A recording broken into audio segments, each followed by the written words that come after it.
समास के भेदों में केवल लास्ट वाला समास का भेद हमारा बचा हुआ है। और तत्पुरुष समास में तत्पुरुष समास में उत्तर पद, द्वितीय पद,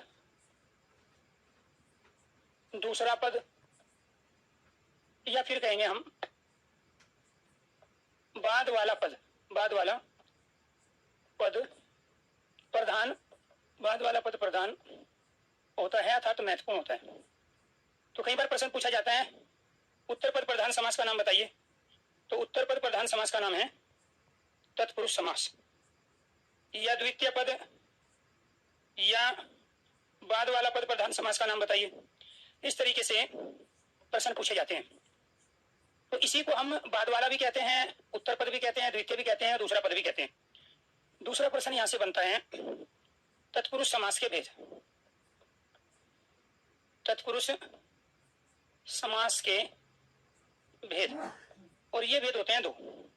इनमें एक भेद होता है समानाधिकरण, यहां पे डाल देता हूं तत्पुरुष समास के भेद, और वो भेद होते हैं दो। एक भेद होता है इसमें समानाधिकरण तत्पुरुष, समानाधिकरण तत्पुरुष, और दूसरा भेद होता है व्याधिकरण तत्पुरुष समास, व्याधिकरण तत्पुरुष समास। समानाधिकरण तत्पुरुष में जहां समान आधार होते हैं, समान आधार वाला समास। व्याधिकरण में अलग अलग आधार वाला समास या विभक्ति वाला समास, इसको कहा जाता है विभक्ति वाला समास कहा जाता है। दोस्तों आपको ये ध्यान रखना है, इस समानाधिकरण के अंतर दो प्रकार के समास आते हैं। एक का नाम है परमधार्य, एक का नाम क्या है कर्मधार्य समास, और दूसरे का नाम है द्विगु समास। ऐसे ही ये 6 प्रकार का होता है। यहां पे कर्मधार्य में दूसरा पद प्रधान होता है, ये आपको पता है, दूसरा पद प्रधान। इसमें भी दूसरा पद प्रधान होता है, दूसरा पद प्रधान। और तत्पुरुष में भी दूसरा पद प्रधान होता है। तो जब तत्पुरुष समास भी दूसरा पद प्रधान है, कर्मधार्य भी दूसरा है, द्विगु भी दूसरा पद प्रधान है, पहला पद इसमें संख्यावाची होता है, इसमें दूसरा पद विशेषण विशेष्य उपमान में से कोई एक होगा, लेकिन तत्पुरुष में से दूसरा पद ना विशेषण होगा ना विशेष्य होगा, और ना तत्पुरुष में पहला पद संख्यावाची होता। तीनों में कॉमन चीज ये है तत्पुरुष समास में और कर्मधार्य द्विगु में कि इनमें तीनों में ही दूसरा पद प्रधान होता है। इसी वजह से कर्मधार्य और द्विगु ये दोनों किसके अंदर चले जाते हैं, तत्पुरुष समास के अंदर, और समास के भेदों की संख्या बचती है 4। तो जब ऑप्शन में 4 और 6 दोनों हो तो राइट आंसर समास के भेद 6।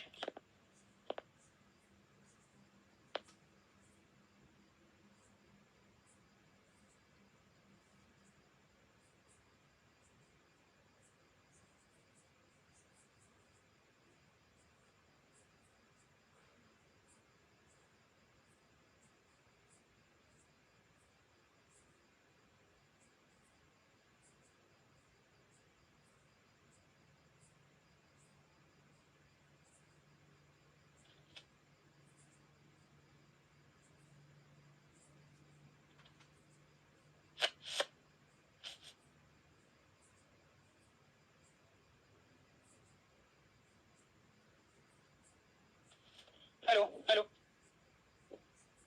हेलो, हाँ थोड़ा लाइट चली गई थी तो दोबारा से, नहीं लाइट चली गई थी, दोबारा से मैं क्लास को रिस्टार्ट कर रहा हूँ। ठीक ठीक।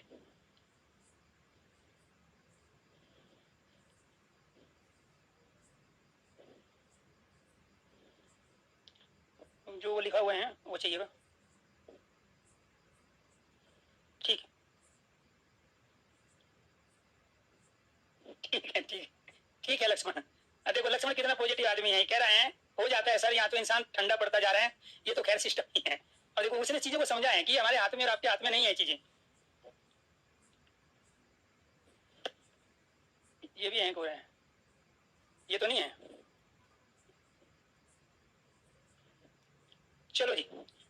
सब कुछ ओके है। सुपर टेट कब तक आएगा? सुपर टेट अप्रैल मई 2023 अप्रैल महीने, उससे पहले नहीं। तो यहाँ आपको ये ध्यान रखना है दोस्तों कि कॉमन चीज ये थी कि इसमें भी दूसरा पद प्रधान, इसमें भी दूसरा और इसमें भी दूसरा पद प्रधान है।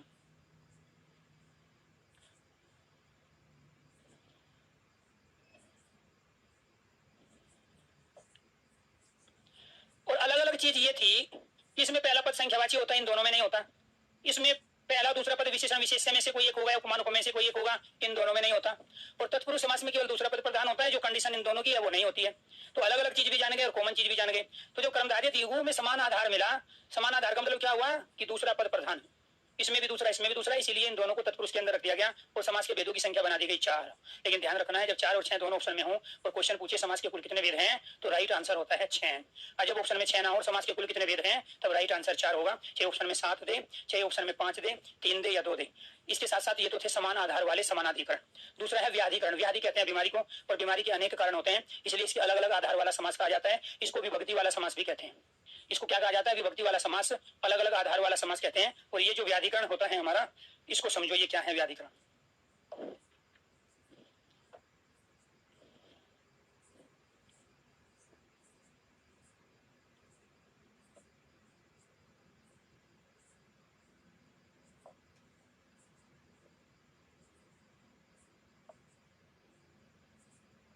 व्याधिकरण,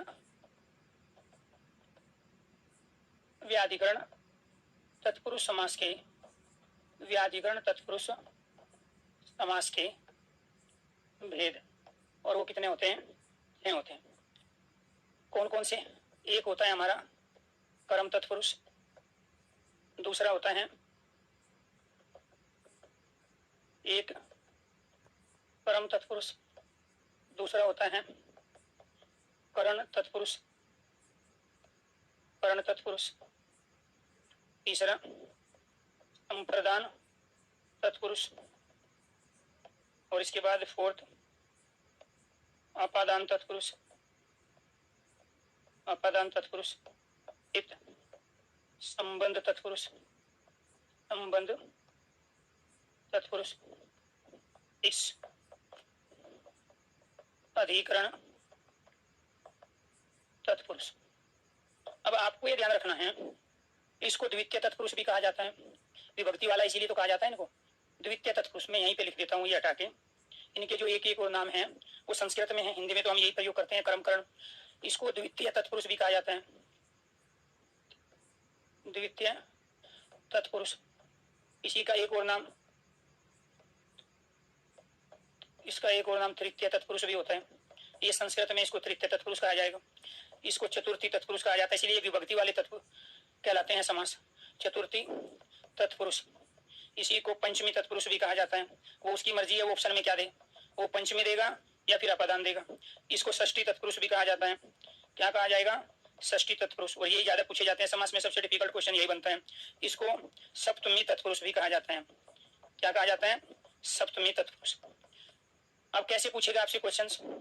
आपको देगा ग्रामगत में समास बताइए कौन सा है, आपको देगा गुण युक्त में समास बताइए कौन सा है गुण युक्त में समास, फिर आपसे कहेगा गुरु दक्षिणा में समास बताइए, गुरु दक्षिणा में समास बताइए। फिर आपसे पूछेगा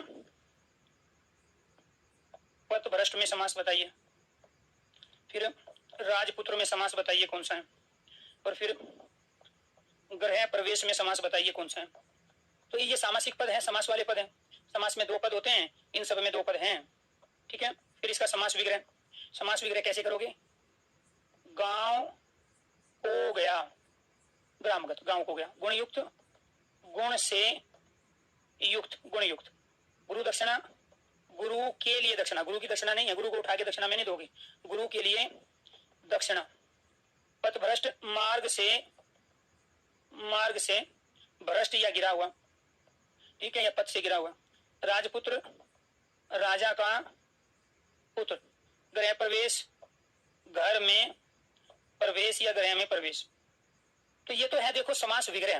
ये है सामासिक पद जिनमें है तत्पुरुष समास। और तत्पुरुष का भी कौन सा भेद? व्याधिकरण तत्पुरुष। और व्याधिकरण में भी कौन सा? द्वितीय तत्पुरुष या कहें कर्म तत्पुरुष। क्योंकि कर्म कारक की विभक्ति द्वितीय होती है, कर्ण की तृतीय होती है, संप्रदान की चतुर्थी, अपदान की पंचमी, संबंध की षष्ठी, अधिकरण की सप्तमी होती है। तो आपको ये ध्यान रखना है, समास में सबसे ज्यादा डिफिकल्ट, सबसे ज्यादा लॉजिकली, सबसे ज्यादा पूछे जाने वाला प्रश्न आपके सामने है। वो समास विग्रह देके पूछ लेगा गुण से युक्त में बताइए कौन सा है, तो आप क्या कहोगे? तत्पुरुष समास है। लेकिन उसने क्या दिया? उसने ऑप्शन में ये दे दिया कर्म तत्पुरुष, कर्ण, संप्रदान, अपदान, तो आप क्या कहोगे? कर्ण तत्पुरुष है। तो कई बार क्या होता है, अब यही बात द्वंद द्विगु कर्मधारय तत्पुरुष ऑप्शन में ना देके इसको ऑप्शन में देगा 4, तब इनको पूछेगा, या फिर इनको ऑप्शन में देगा द्वितीय तृतीय चतुर्थ तत्पुरुष, पंचमी षष्ठी या सप्तमी तत्पुरुष। तो ये क्या है? ये है व्याधिकरण तत्पुरुष। तो हम व्याधिकरण तत्पुरुष समास के जो 6 भेद होते हैं उनको पढ़ रहे हैं। ये छठा भेद है, ये आपका पहला भेद है। तो इनको हम कब कर पाएंगे? इनको हम तब करेंगे प्यारे दोस्तों जब हमें बहुत अच्छी तरीके से इन कारकों के बारे में पता हो, इन विभक्तियों के बारे में पता हो। इसी वजह से इसको विभक्ति वाला समास भी कहते हैं। अब तो आपको समझ में आ गया होगा कि यहाँ पे जो मैंने लिखा है कि ये विभक्ति वाला समास क्यों कहलाता है, अलग अलग आधार वाला समास क्यों कहलाता है, इसी का नाम व्याधिकरण क्यों रखा, क्योंकि आयुर्वेद से शब्द लिया गया। आयुर्वेद में बीमारी के अनेक कारण बताए गए, इसीलिए ये भी अलग अलग आधार होने की वजह से किसके अंदर चला गया? व्याधिकरण के अंदर चला गया। क्लियर? तो अरविंद जी आप अपने मोबाइल की थोड़ी सी साउंड बढ़ा लीजिए, यहाँ से बिल्कुल चीजें ठीक चल रही है। एक बार आप अपने मोबाइल की आवाज बढ़ाइए, फिर दिक्कत नहीं होगी। तो दोस्तों ये समानाधिकरण और ये व्याधिकरण, अगर ये चीजें समझ में आ गई है कि कर्मधारय द्विगु कब किस कंडीशन में तत्पुरुष के अंदर जाते हैं और तत्पुरुष समास के दो अलग अलग भेद क्यों होते हैं, समझ में अगर आ गए हैं तो एक बार ओके कीजिए, यस कीजिए। इसके बाद में फिर हम कुछ और एग्जाम्पल लेते हैं इसी के अंदर, क्योंकि ये तो आप पढ़ चुके हो, ये तो आपका कंप्लीट हो गया, ये भी आपका कंप्लीट हो गया। इन दोनों के जितने एग्जाम्पल है वे सारे तत्पुरुष के हैं। इसीलिए तो मैं कह रहा था कि पीताम्बर में कर्मधारय भी है, पीताम्बर में तत्पुरुष भी है, क्योंकि कर्मधारय तत्पुरुष के अंदर आता है और पीताम्बर में बहुविधि भी है। तो पीताम्बर अगर पूछ रहा है ऑप्शन में बहुविधि है तो राइट आंसर बहुविधि है, और ऑप्शन में बहुविधि नहीं है कर्मधारय है तो राइट आंसर कर्मधारय है। और कर्मधारय बहुविधि दोनों ही ऑप्शन में नहीं है और पूछ रहा है पीताम्बर में समास बताओ, तो पीताम्बर में दूसरा पद प्रधान है और दूसरा पद प्रधान समास तत्पुरुष समास कहलाता है। उसके ऊपर डिपेंड करता है वो कौन से 4 ऑप्शन आपको देता है। क्लियर? तो इस बात को आपको थोड़ा सा ध्यान में रखना है। जैसे फॉर एग्जाम्पल मैंने यहाँ पे कर लिया, एक शब्द ले लिया त्रिनेत्र, कंडीशन को समझने की कोशिश करना। ये जो त्रिनेत्र लिया मैंने, इसके समास विग्रह की क्या? तीन नेत्र है जो, दूसरा तीन नेत्र का समूह, तीसरा तीन नेत्र वाला, और फोर्थ तीन नेत्र हैं जिसके। अब आपसे पूछ रहा है इनमें से सही समास विग्रह बताइए कौन सा है। समास विग्रह किसे कहते हैं? शब्द की छोटी से छोटी व्याख्या को। ये शब्द है, ये इनकी छोटी से छोटी व्याख्या। यहाँ पर ये सारे के सारे समास विग्रह सही है, ठीक है। ये जो समास विग्रह है ये कर्मधारय का है। अब आपसे वो पूछ रहा है ये समास विग्रह कर्मधारय का है, ये समास विग्रह द्विगु का है, ये समास विग्रह बहुविधि का है, बहुविधि का, ये भी समास विग्रह बहुविधि का है। क्यों? क्योंकि ये दोनों थर्ड पर्सन को बता रहे हैं, तीसरे को बता रहे हैं। जब हम कह रहे हैं तीन नेत्र है जिसके, तो जिसके का मतलब क्या हुआ? भगवान शिव, थर्ड पर्सन। तीन नेत्र वाला, वाला कौन? भगवान शिव, थर्ड पर्सन। और तीन नेत्र समूह, जब समूह दे दिया तो द्विगु, और जब जो दे दिया तो कर्मधारय। ये तीनों ही समास विग्रह, चारों ही समास विग्रह सही थे। उसके ऊपर डिपेंड करता है वो क्या पूछता है।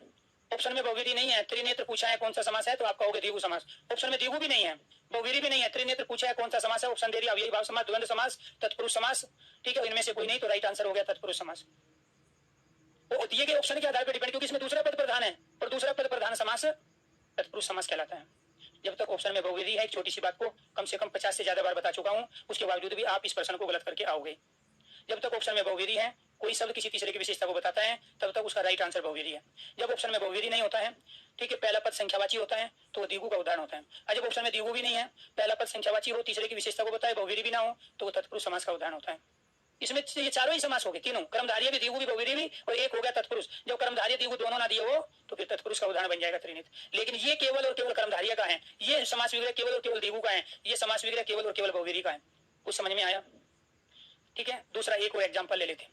पीताम्बर दे दिया, ऑप्शन में ना बहुविधि है ना कर्मधारय है, तत्पुरुष के अंदर जाएगा। क्लियर? क्योंकि इसमें बाद वाला शब्द प्रधान है, एक पीत है और दूसरा क्या है, इसमें अंबर, अंबर की प्रधानता है और इसी से बनता है पीताम्बर। अब समास विग्रह कर रहा हूं। समास विग्रह क्या है? पीला है वस्त्र जो, ये पूछ रहा है, इसमें बताइए किसका समास विग्रह? पीले वस्त्र का समूह, तीसरा पीले वस्त्र वाला, फोर्थ पीला है वस्त्र जिसका। तो आपको ये ध्यान रखना है, जो कह रहे हैं तो कर्मधारय है, आपको पहचान। समूह कह रहे हैं तो द्विगु है। वाला वाली कह रहे हैं तो बहुव्रीहि है, थर्ड पर्सन। जिसका जिसके जिसकी कह रहे हैं तो बहुव्रीहि है, थर्ड पर्सन। कुछ समझ में आया? जब जब समास विग्रह में जो होगा कर्मधारय कहलाएगा, समूह होगा तो द्विगु कहलाएगा, वाला वाली वाले होगा, जिसका जिसका जिसकी होगा तो बहुव्रीहि कहलाएगा। ये दोनों थर्ड पर्सन को बता रहे हैं, समूह गैदरिंग को बता रहे हैं, और यहाँ विशेषण विशेष्य को बता रहे हैं। पीला है वस्त्र जो, एक विशेषण दूसरा विशेष्य। तो पीत पीले को कहते हैं, अंबर वस्त्र को कहते हैं, ये दोनों तत्सम शब्द है। तो हिंदी में पीत को पीला, क्लियर, अंबर को कपड़ा, तो पीला कपड़ा हो गया जिसका, पीला वस्त्र जिसका, वो पीतांबर कहलाया। तो पीतांबर में 4 समास है। पीतांबर में कर्मधारय भी है, पीतांबर में द्विगु भी है, पीतांबर में बहुव्रीहि भी है, पीतांबर में तत्पुरुष भी है। जब तक ऑप्शन में बहुव्रीहि रहे तब तक बहुव्रीहि रहेगा। जब ऑप्शन में बहुव्रीहि नहीं है तो कर्मधारय होगा, और जब ऑप्शन में कर्मधारय भी नहीं है तो तत्पुरुष होगा। और जब वो समास विग्रह देगा, जो वाला कर्मधारय का, समूह वाला द्विगु का, वाला वाली वाले, जिसका जिसकी जिसकी बहुव्रीहि। अगर ये चीज समझ गए हैं तो एक बार सारे स्टूडेंट ओके कीजिए, यस कीजिए। इसके बाद आपको ध्यान रखना है, यहाँ पर व्याधिकरण तत्पुरुष समास के जो भेद हैं उनमें से एक भेद है हमारा परम तत्पुरुष। इनके और बाकी एग्जाम्पल ले लेते हैं। कर्म परम तत्पुरुष, जिसको द्वितीय तत्पुरुष भी कहते हैं, करण तत्पुरुष। तीसरा प्रदान तत्पुरुष, कर्म कर्ण संप्रदान अपदान तत्पुरुष। इसके बाद संबंध तत्पुरुष। कहाँ गलती होगी? परम कर्ण संप्रदान अपदान संबंध और अधिकरण, ठीक हो गए। अधिकरण तत्पुरुष, जैसे यहाँ आ गया बाजारगत, बाजार को गया, ऐसे यहाँ आ गया रोगग्रस्त, रोग पीड़ित, रोग से पीड़ित। यहाँ आ गया माल गोदाम,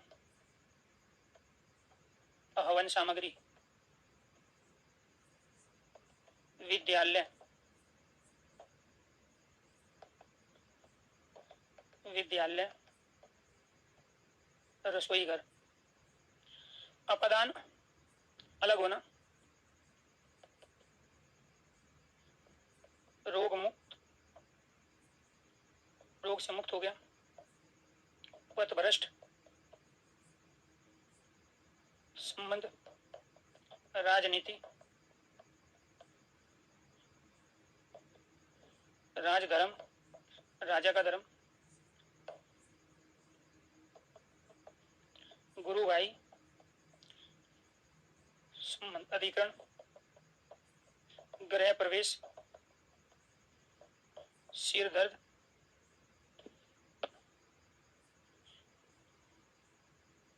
गृह प्रवेश, सिर दर्द, ठीक।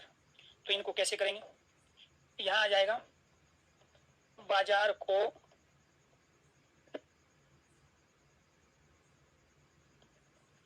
बाजार को गया, इधर आ जाएगा रोग से पीड़ित, अभी रोग उसके अंदर है।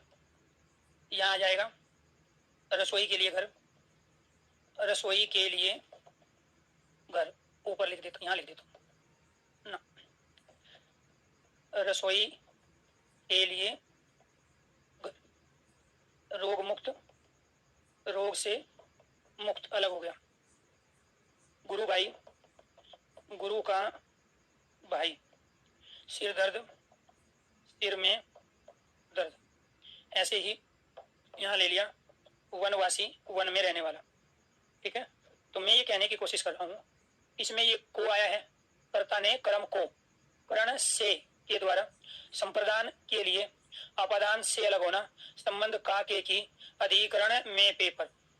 तो यहाँ पर जो ये कर्म कारक है, करण कारक, संप्रदान कारक के जो कारक चिन्ह है वो ये आए हैं, इन्हीं से हम पहचानते हैं। ये समास विग्रह है। बाजार गत कहते हैं ना, बाजार में गया, बाजार कोई कुआं नहीं है, बाजार को गया होता है। तो बाजार गत का मतलब क्या हुआ? बाजार को गया। रोगग्रस्त का मतलब रोग पीड़ित का मतलब रोग से पीड़ित, अभी रोग उसके अंदर है। रसोई के लिए घर है, माल के लिए गोदाम, हवन के लिए सामग्री, विद्या के लिए घर, रोग से मुक्त हो गया, अलग हो गया। अलग होने में अपदान कारक, राज्य की नीति, राजा का धर्म, गुरु का भाई, घर में प्रवेश, सिर में दर्द, वन में रहने वाला, तो इसमें में आ गया। तो में कारक चिन्ह अधिकरण का है, का के की संबंध का है, से अलग होना प्रधान है, के लिए संप्रदान है, और यहाँ पे से और के द्वारा करण का है, और कर्म का कारक चिन्ह को है। तो ये तो समास विग्रह थे, ये सामासिक पद थे, और ये सारे के सारे उदाहरण व्याधिकरण तत्पुरुष समास के हैं। तो इसलिए आपको माल गोदाम देगा, 4 ऑप्शन दे देगा, कर्म, करण, संप्रदान और अपदान। पूछ लेगा आपसे माल गोदाम में कौन सा समास है, तो आप कहोगे संप्रदान तत्पुरुष, क्योंकि माल के लिए गोदाम होता है, माल का गोदाम नहीं होता है।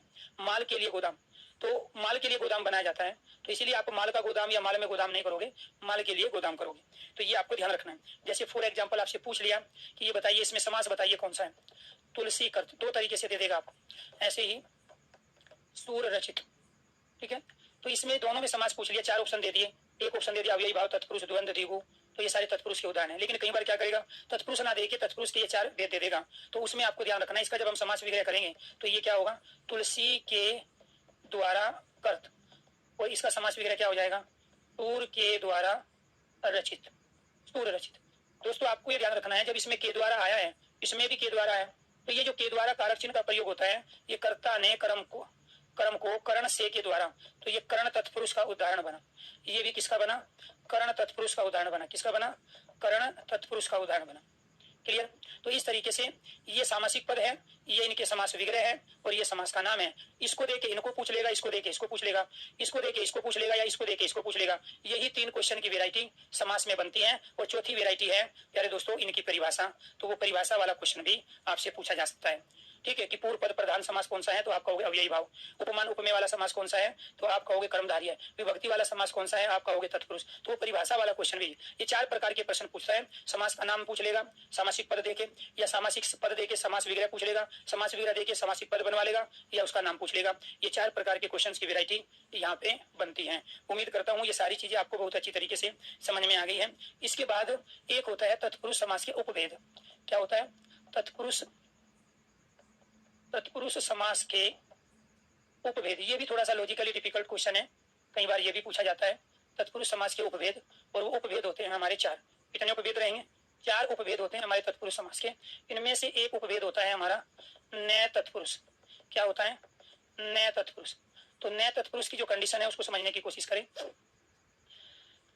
शब्द के आरंभ में, शब्द के या सामासिक शब्द के, सामासिक यानी कि समास वाले सामासिक पद के आरंभ में, पद के आरंभ में, सामासिक पद के आरंभ में, न सामासिक पद के आरंभ में ए और अन उपसर्ग का, ए और अन उपसर्ग का प्रयोग किया जाता है। ये तो हमारी पहली कंडीशन है। दूसरी कंडीशन, समास विग्रह करते समय, समास विग्रह करते समय आरंभ में, पद के आरंभ में न का प्रयोग किया जाता है। जैसे यहाँ पे शब्द आ गया ए ब्राह्मण, ए ज्ञान, ए विवेक, ए सभ्य और अनुचित, अनस और अनधिकार। अनुचित, अनस और अनधिकार मैं यहाँ पे लिख देता हूँ, अनधिकार। दोस्तों आपको ये ध्यान रखना है, यहाँ इसका जो समास विग्रह करेंगे हम, वो करेंगे नए ब्राह्मण, इसमें नए ज्ञान, इसमें नए विवेक, और इसमें नए सभ्य, और इसमें नए उचित, और इसमें नए अशु मतलब घोड़ा, और इसमें नए अधिकार जो आपके अधिकार में नहीं है। ये भी तत्पुरुष समास के। तो आपको ये ध्यान रखना है प्यारे दोस्तों, तत्पुरुष समास के उपभेद होते हैं, 4 भेद होते हैं, 2 समानाधिकरण और व्याधिकरण। जैसे हम और आप अपने मम्मी पापा के भेद हैं, लेकिन दादा दादी के उपभेद हैं। यानी कि जब आप पोता पोती न, या आपको ध्यान रखना है कि भूमिका में हो, तो आप अपने दादा दादी के क्या हो, उपभेद हो, और मम्मी पापा के क्या हो, भेद। तो जब तत्पुरुष समास के भेद पूछे तो 2 और उपभेद पूछे तो 4। उनमें से पहला नया तत्पुरुष समास होता है। ये किसी भी चीज को होने के लिए मना कर देता है। तो नए का मतलब ये हुआ जहां ए उपसर्ग है, जहां अन उपसर्ग का प्रयोग होता है, तो वहां पे वो अव्ययी भाव समास ना होके आपको ये ध्यान रखना है प्यारे दोस्तों, वो क्या कहलाता है यहाँ पे नए तत्पुरुष समास। अब मान के चलो उसने ये सारे एग्जाम्पल पूछ लिए, इसमें समास बताओ, और ऑप्शन में नए तत्पुरुष नहीं है, तो ये सारे अव्ययी भाव समास के उदाहरण हैं, क्योंकि अव्ययी भाव समास में पहला पद उपसर्ग होता है, पहला पद अव्यय होता है, अविकारी होता है, निपात होता है। जब तक ऑप्शन में नए तत्पुरुष है तब तक ये नए तत्पुरुष समास के ही उदाहरण है, अर्थात तत्पुरुष के भेदों के अंदर आएंगे। और जब ऑप्शन में तत्पुरुष और नए तत्पुरुष नहीं है तो ये सारे एग्जाम्पल अव्ययी भाव समास के उदाहरण है, इसीलिए थोड़ा डिफिकल्ट होता है। क्योंकि आपको जब अव्ययी भाव पढ़ाया जा रहा है तो बताया गया कि जहां भी पहला पद उपसर्ग हो सारे अव्ययी भाव, लेकिन इन उपसर्गों को छोड़कर।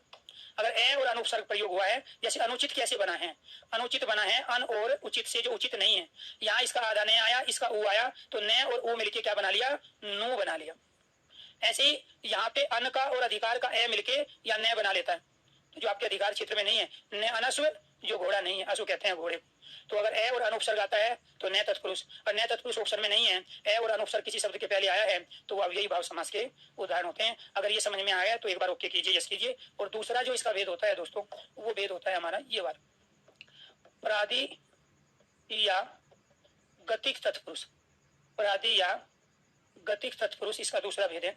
इसके अंदर हम कौन कौन से प्रयोग करते हैं, पर, उ, टू, उपसर्ग वाले परादी तत्पुरुष के होते हैं, परादी तत्पुरुष के होते हैं। अब इसमें मान के चलो आपने कहीं पे प्रकार, प्रहार, प्रवेश, प्रकाश, एनीथिंग और भी बहुत सारे ले ली आपने। यहाँ पे कुमार्ग, कुपात्र, कुयश, कुक्रम, ये शब्द ले लिए आपने। यहाँ पे सुपुत्र, सुपात्र, सुयोग्य, सुयोधन, दुर्योधन का पुराना नाम, पहला नाम सुयोधन था, या सुमार्ग, सुसंगति, ये आपने ली। तो मैं कहना चाह रहा हूं इसमें आपने सबने इसका प्रयोग किया, इसमें कु का प्रयोग किया और इसमें सु का प्रयोग किया। प्रादि का मतलब क्या हुआ, पर और आदि। आदि मतलब होता है आरंभ में, प्रारंभ में, स्टार्टिंग में। आदि का मतलब राम शाम मोहन सोना आदि, आदि का मतलब जो आगे लगा हुआ, प्रारंभ में लगा हुआ है। जहां पर आदि उपसर्ग किसी के आरंभ में लगे होते हैं, जैसे यहाँ ही आरंभ में है, यहाँ भी आरंभ में है, यहाँ ही आरंभ में है, तो जब पर, कु और सु ये तीन उपसर्ग अगर किसी भी शब्द में लगे हैं तो वो प्रादि तत्पुरुष समास का उदाहरण होता है। किसका होता है दोस्तों, प्रादि तत्पुरुष। 9:30 बजे के बाद आपके कमेंट नहीं आएंगे मेरे पास, ठीक है, लेकिन मैं क्लास 10 मिनट आपके लूंगा ताकि ये टॉपिक मैं अपना कंप्लीट करा लूँ, ठीक है। आज थोड़ी सी क्लास डिस्टर्ब हुई है, ठीक है, लाइट की वजह से, तो इस वजह से थोड़ी सी उसकी भरपाई जरूर करेंगे। तो आप लोग कमेंट ना करें 9:30 बजे के बाद, केवल समझो, इसमें डाउट बचता है तो कल वाली क्लास में मैं ले लूंगा। तो अगर पर, कु, सु उपसर्ग वाले शब्द आते हैं और ऑप्शन में प्रादि तत्पुरुष है या गतिक तत्पुरुष है, तो राइट आंसर प्रादि और गतिक है। और ऑप्शन में प्रादि और गतिक तत्पुरुष नहीं है तो फिर राइट आंसर अव्ययी भाव समास है। चाहे ऑप्शन में तत्पुरुष ही क्यों ना हो, तत्पुरुष के साथ गति को प्रादि होना चाहिए, तब ये सारे एग्जाम्पल प्रादि तत्पुरुष के हैं। और जब प्रादि तत्पुरुष गतिक तत्पुरुष ऑप्शन में नहीं है तो यही सारे एग्जाम्पल उपसर्ग होने की वजह से अव्ययी भाव समास के होंगे। तो आपको ध्यान रखना है पहले दोस्तों, ये आपको तय करना है वहां दिए गए ऑप्शन के आधार पे कि ये कब अव्ययी भाव में काउंट होंगे और कब ये प्रादि तत्पुरुष में होंगे। तो जब प्रादि तत्पुरुष देगा ऑप्शन में तो फिर वो अव्ययी भाव नहीं देगा, फिर वो यही ऑप्शन देगा नया तत्पुरुष, प्रादि तत्पुरुष। और एक तीसरा भेद होता है इसका प्यारे दोस्तों, उपपद तत्पुरुष। उपपद तत्पुरुष समास होता है। उपपद, उप का मतलब क्या होता है, समीप। जहां समीप अर्थात बाद वाले शब्द का कोई अर्थ, बाद वाले शब्द का कोई अर्थ ना हो, उसको कहते हैं उपपद तत्पुरुष समास। कैसे कहेंगे, जैसे कुंभकार, वर्णकार, लोहवार, चमकार। अब इसमें क्या है, बाद वाला शब्द कौन सा है, इसमें बाद वाला शब्द है आर, इसमें भी बाद वाला आर, इसमें भी बाद वाला आर और इसमें भी बाद वाला आर। इस आर प्रत्यय का कोई मीनिंग ही नहीं है, क्योंकि प्रत्यय का कभी कोई मीनिंग होता ही नहीं है। चर्म चमड़ा है, लोह लोहा है, स्वर्ण सोना है, कुंभ कहते हैं घड़े को। पहले शब्द का तो अर्थ होता है लेकिन बाद वाले शब्द का कोई अर्थ नहीं होता। यहाँ कर क्रिया है, तो यहाँ कुंभ घड़े को बनाने वाला, सोने से वस्तु बनाने वाला, लोहे की वस्तु बनाने वाला, चमड़े की वस्तु बनाने वाला चमकार कहलाता है, घड़े बनाने वाला कुंभकार कहलाता है। तो प्यारे दोस्तों मैं ये कहना चाह रहा हूँ, यहाँ बाद वाला जो प्रत्यय लगा है इन सब में वो आर प्रत्यय लगा है।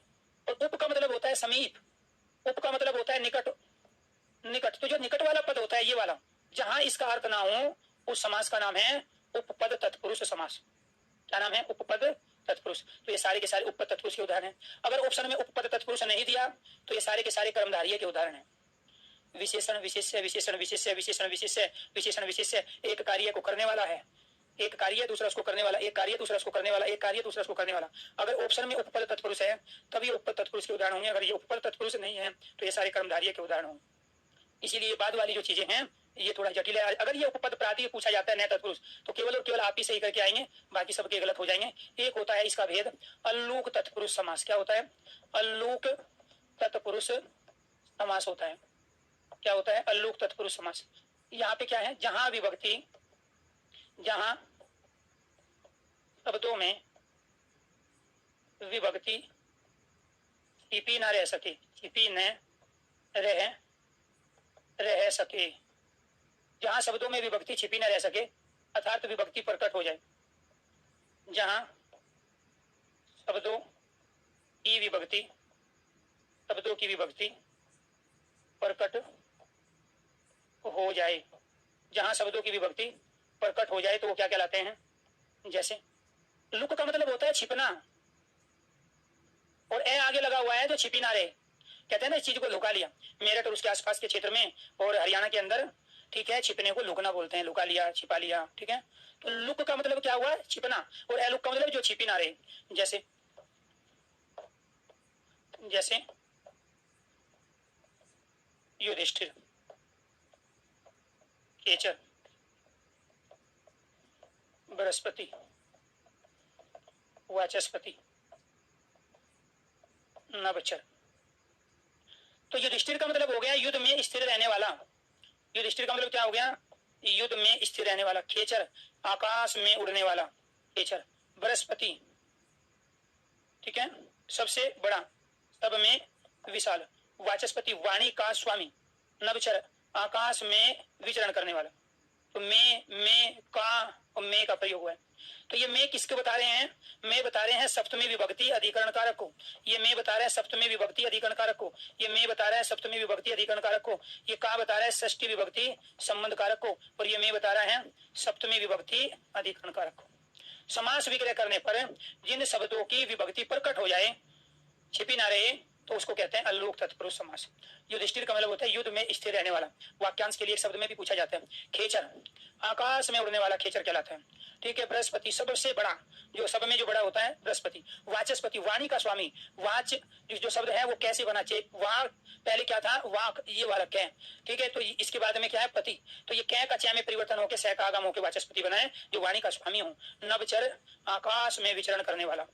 तो जिसमें विभक्ति छिपी ना रहे तो उसको क्या कहते हैं? अल्लूक तत्पुरुष समास कहते हैं। तो समास की तमाम कंडीशन जितनी हैं वो सारी आपके सामने आ गई। टॉपिक कंप्लीट हो गया। और कल जो हम टॉपिक लेंगे दोस्तों, उस टॉपिक का नाम होगा कारक। कौन सा टॉपिक लेंगे? कारक लेंगे। क्या पढ़ेंगे इसमें पढ़ेंगे हम पहले विभक्ति के हक को। जो आपको याद करके लाना है वो मैं बता देता हूँ। ये कल आपको, ये होमवर्क है आपका, ये याद करना है। विभक्ति है, ये कारक है, और ये कारक चिन्ह है। ये आपको क्या करने हैं? याद करने। इसमें इस कारक को क्या कहते हैं? परसर्ग कहते हैं। इसको याद करोगे, कल मैं पूछूंगा आपसे, तब आगे की चीजें समझाऊंगा। एक तो प्रथमा विभक्ति होती है, एक द्वितीया होती है, एक तृतीया होती है। आप में से ज्यादातर बच्चों को ये याद भी है क्योंकि आप 6 क्लास से इसको पढ़ते आ रहे हो। इसके बाद में पंचमी विभक्ति है, इसके बाद में षष्ठी विभक्ति है, इसके बाद में सप्तमी विभक्ति है। विभक्तियों की संख्या 7 ही होती है, और संबोधन में प्रथमा विभक्ति होती है। विभक्ति होती है 7, हिंदी में कारक होते हैं 8। कारक चिन्ह का ही दूसरा नाम होता है परसर्ग। इसमें जो कारक है वो कौन सा है? इसमें कर्ता कारक है, इसमें कर्म कारक है, तृतीया में करण कारक है, चतुर्थीया में संप्रदान कारक है, संप्रदान, पंचमी में अपादान कारक है, और षष्ठी में संबंध कारक है, संबंध, और सप्तमी में अधिकरण कारक है, और प्रथमा में ये संबोधन कारक है। क्योंकि विभक्ति 7 होती है, 8 नहीं होती है। तो ये प्रथमा कर्ता, द्वितीय कर्म, तृतीय करण, चतुर्थीय संप्रदान, पंचमी अपदान, षष्ठी संबंध, सप्तमी अधिकरण, और संबोधन में प्रथमा विभक्ति होती है। क्योंकि संबोधन किया जाता है कर्ता के द्वारा, कर्ता की विभक्ति प्रथमा है तो संबोधन की भी विभक्ति प्रथमा होगी। इसके बाद इसका कारक चिन्ह, कर्ता ने कर्म को करण से और के द्वारा संप्रदान के लिए प्रयोग करते हैं। और एक शब्द होता है 7, अपदान से अलग होना, अपदान से अलग होना, संबंध का के और की है, अधिकरण में, पे और पर हैं। संबोधन हे, अरे, ओ, ये संबोधन है। तो ये इनके कारक चिन्ह आपको याद करने हैं। यहाँ पे 6 क्वेश्चन है ये जो आपको तैयार करने हैं। विभक्ति दे के कारक पूछ लेगा, कारक दे के विभक्ति पूछ लेगा, विभक्ति दे के कारक चिन्ह पूछ लेगा, कारक चिन्ह दे के कारक और विभक्ति पूछ लेगा। कैसे याद करोगे इनको? कर्ता ने कर्म को कर्ण से के द्वारा संप्रदान के लिए अपदान से अलग होना, संबंध का के की अधिकरण में पेपर, संबोधन है वो, अरे। तो ये सारे क्या है? ये विभक्ति है, कारक है, कारक चिन्ह है, कारक चिन्ह को प्रसर कहते हैं। इसको याद करके आना है कल, इससे आगे की चीज बढ़ाएंगे प्यारे दोस्तों फिर कल, ठीक है। ये याद करना है। 6 क्वेश्चन है अपने आप में। पूछ लेगा चतुर्थी विभक्ति में कारक बताओ, 4 दे देगा। तो चतुर्थी विभक्ति में कारक कौन सा हो गया? संप्रदान। फिर पूछ ले कर्ण कारक में विभक्ति बताओ, 4 ऑप्शन दे देगा। कर्ण कारक में तृतीय विभक्ति हो गई। फिर पूछेगा से अलग होना, कारक चिन्ह बताइए किससे संबंधित है, तो आप कहोगे अपदान कारक से। फिर पूछेगा पर कारक चिन्ह बताइए किस विभक्ति में आता है, तो आप कहोगे सप्तमी विभक्ति में। इसको देके इन दोनों को पूछ लेगा, इसको देके इन दोनों को पूछ लेगा, इसको देके इन दोनों को पूछ लेगा। 6 क्वेश्चन बने, 6 के 6 सबसे ज्यादा रिपीट होते हैं। ये तैयार करके आपको आने हैं। आज के लिए इतना ही। सभी दोस्तों को नमस्कार, धन्यवाद।